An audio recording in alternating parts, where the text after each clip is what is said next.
Ada 35 anggota DPRD Situbondo dilaporkan dugaan tindak pidana pilkada lantaran tidak cuti di luar tanggungan negara. Menjelang pilkada, pemilihan kepala daerah dan wakil daerah Kabupaten Situbondo yang akan dilaksanakan pada hari Rabu, 23 November 2024 mendatang. Tentunya ini menjadi ajang kontestasi bagi semua calon dan tim sukses untuk mensosialisasikan pasangan calon yang diusungnya. Bang, kedatangannya Bang ke Bawaslu apa?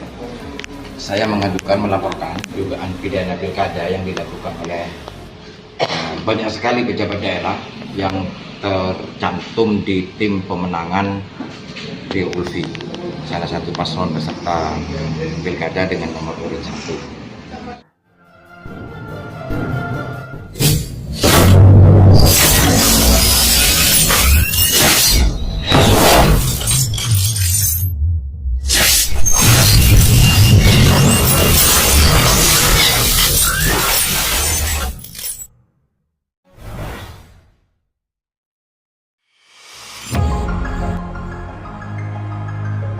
Ada 35 anggota DPRD Situbondo dilaporkan dugaan tindak pidana pilkada lantaran tidak cuti di luar tanggungan negara.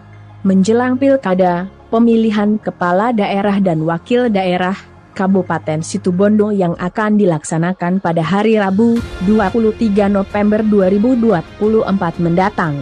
Tentunya ini menjadi ajang kontestasi bagi semua calon dan tim sukses untuk mensosialisasikan pasangan calon yang diusungnya.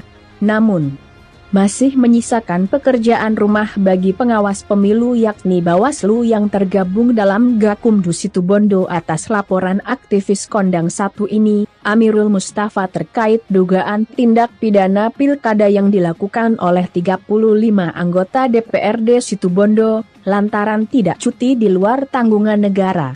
Kamis, 3 Oktober 2024. Mari kita simak selengkapnya di Arjuna News yang mengabarkan lebih dari sekedar berita.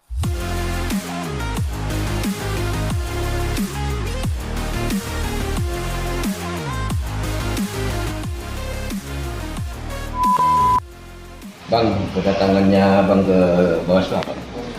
Saya melaporkan dugaan pidana pilkada yang dilakukan oleh banyak sekali pejabat daerah yang tercantum di tim pemenangan Rio Ulfi, salah satu paslon peserta pilkada dengan nomor urut 1. Bil khusus ada 2 orang, yaitu saudara Yazid dan saudara Azhar, yang kemarin itu ikut serta dalam rombongan kampanye di Pasar Kemerdekaan, karena ini sudah ada gerakan-gerakan.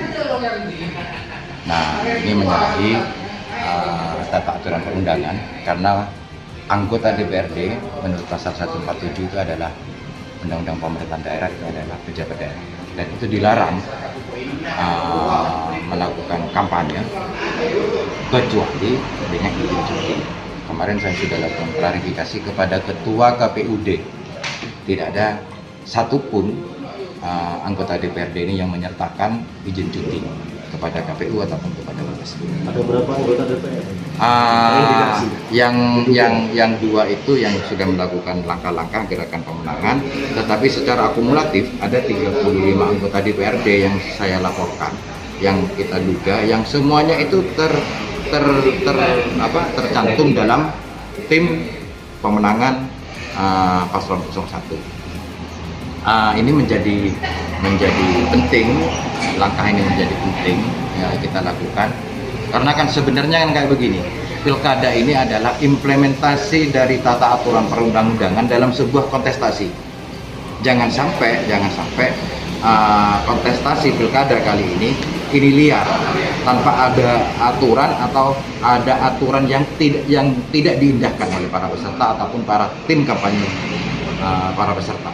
Nggak boleh itu terjadi kayak itu. Apa yang menjadi berbahaya ketika 35 anggota DPR yang Abang sebutkan tadi ikut dalam di tim kampanye itu? Seperti yang ramai saat ini, kondisi saat ini yang menjadi perbincangan publik itu adalah tidak disahkannya PABBD tahun anggaran 2024. Benang merahnya kan jadi jelas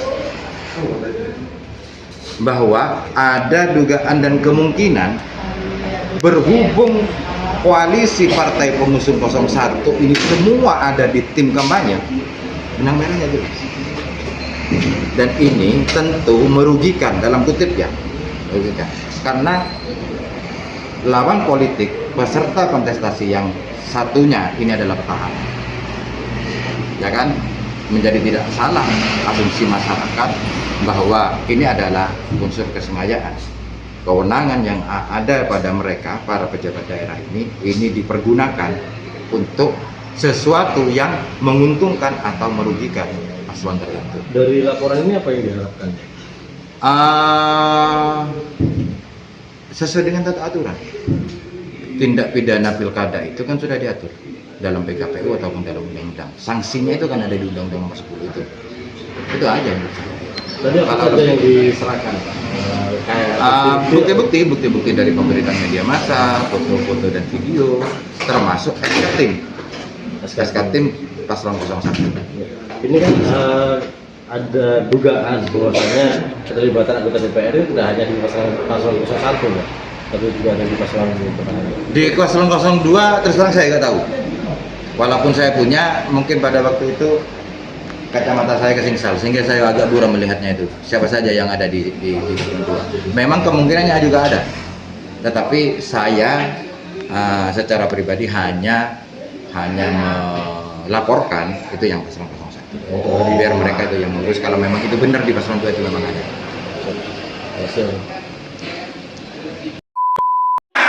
Riogi nomor 1.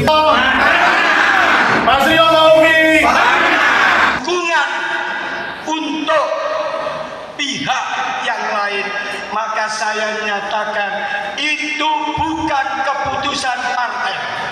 Karena keputusan partai wajib hukumnya kita memenangkan pasangan Mas Rio dan Mbak Pungsi.